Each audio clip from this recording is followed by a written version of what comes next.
Just a step, cried the sad man. Take a look down at the madman.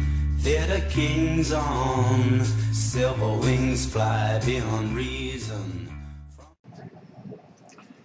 Hey, you YouTubers, knife nuts, and New Jersey Devils out there. New Jersey Devil Tactical will bring you another knife review this evening. Today we're going to be reviewing two knives at one time. The reason I'm doing it is because it's the same knife, just a different blade.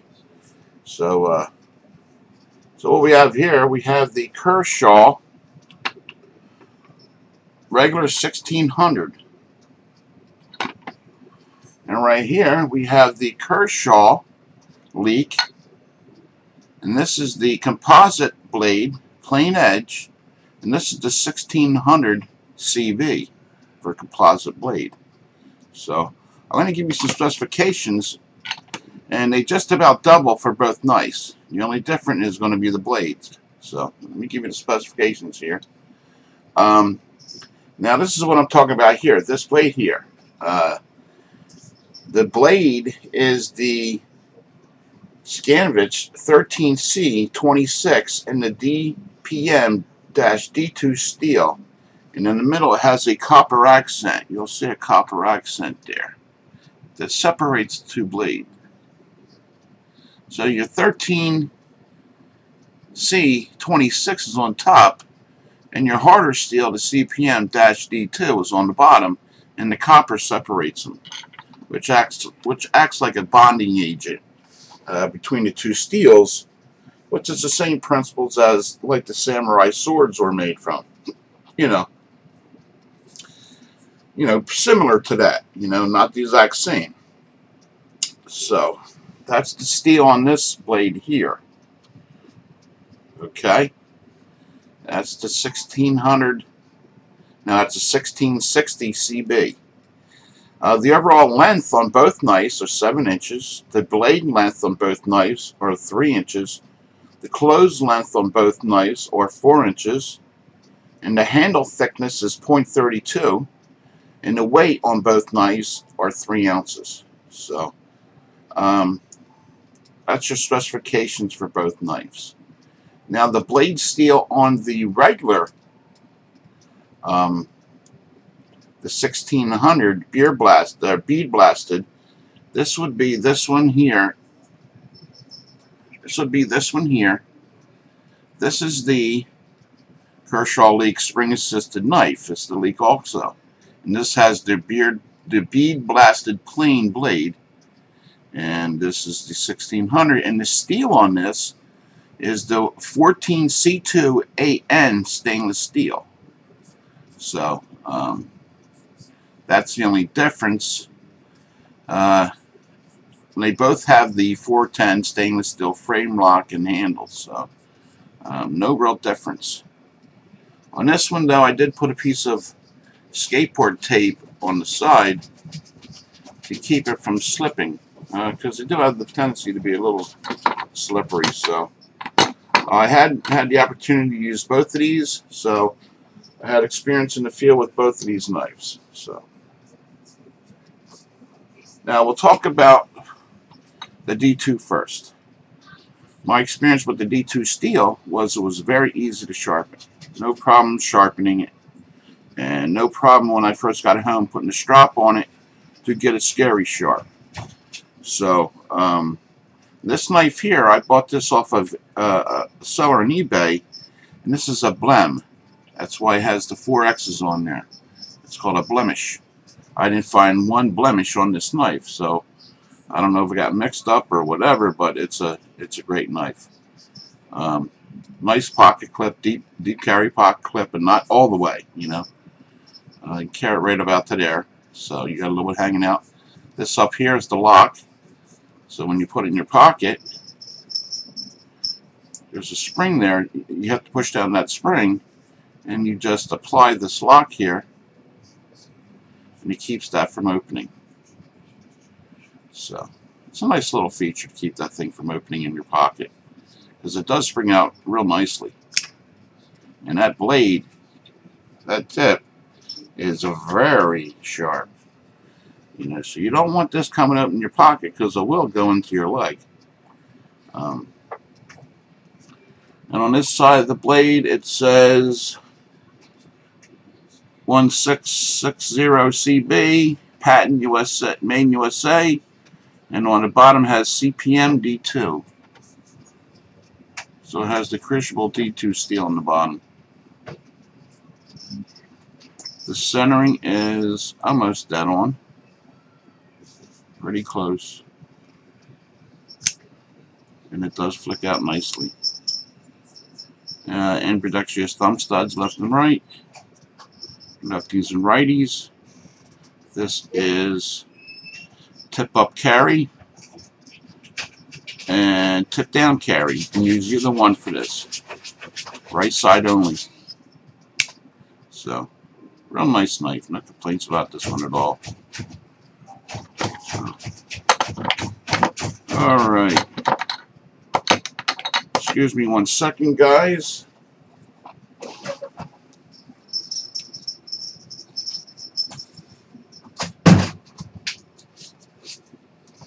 Sorry about that. The dog's scratching at the door. And I hate to be interrupted when I'm doing a video. Okay, so that covers the D2 blade. The Kershaw Leek D2.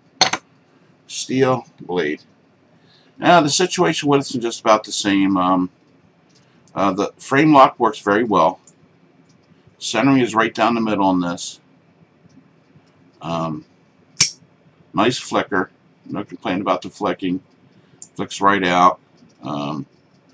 Seam deals the pocket clip. It'll carry pretty deep, but not all the way. Still has the lock on it too. From so it doesn't open your pocket. It is not a open construction. There is spacers on the back of there, and the spacers are the same on both knives. So you do have that little spacer in both knives. So besides that, it's an open construction. There's no pillars, but besides the spacers in the back, and they are sharp. This is the regular 1600. Very sharp. And here is the D2. Very sharp.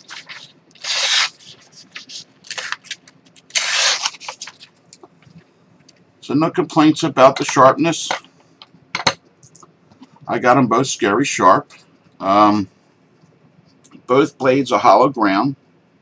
They protrude up the blade about 3/4 of the way, and it's a really nice drop point of both blades, as you can see. Nice drop point of both blades. Both blades and knives are designed the same. Like I say, the only difference is the steel.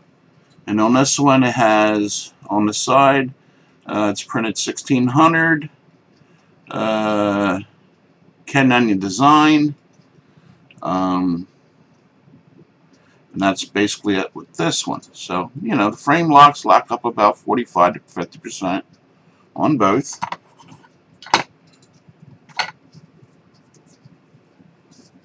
This one may be a little less,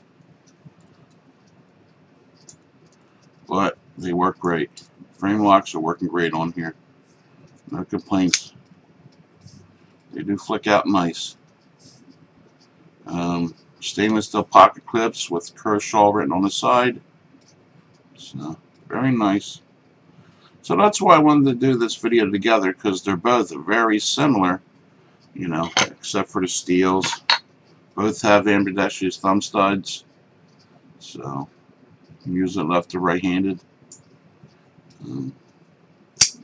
Both have holes for thumb, if you want to put a lanyard through there.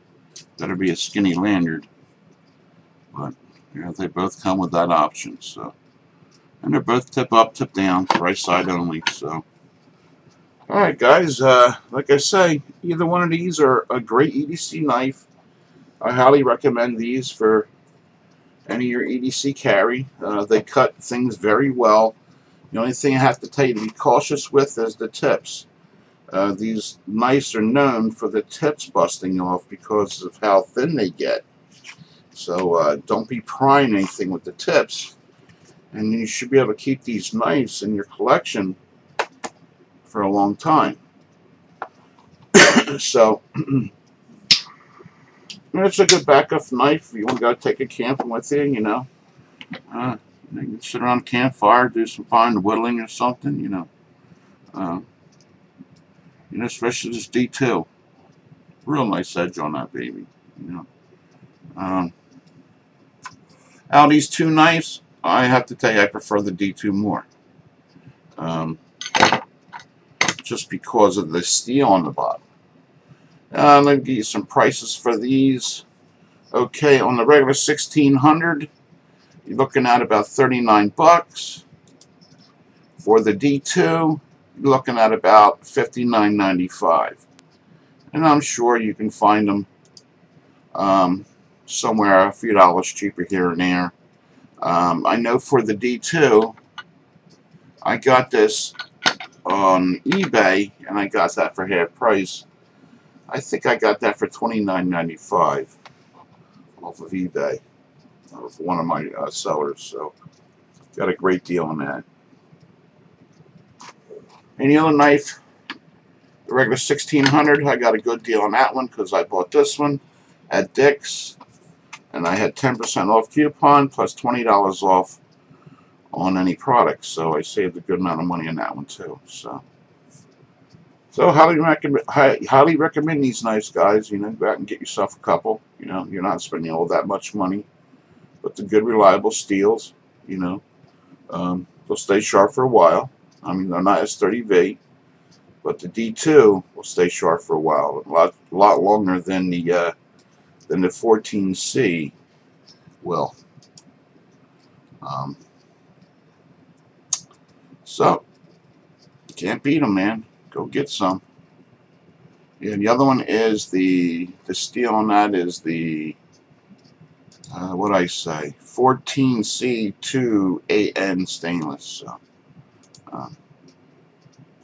the D2 will stay sharper longer than that steel. So, alright guys, I just wanted to bring you this review. If you have any comments or questions, leave them in the box below. You know, down there. Over here? Yeah, down there. Down there, and I'll answer those questions best I can. If you have any of these knives, please comment how yours is doing, how yours is holding up, and that's basically it. Alright guys, like I always say, stay scary sharp out there. Watch your backs. And until the next review, New Jersey Devil Tactical out of here. Catch you guys later. See ya. Bye. Just a step, cried the sad man. Take a look down at the madman.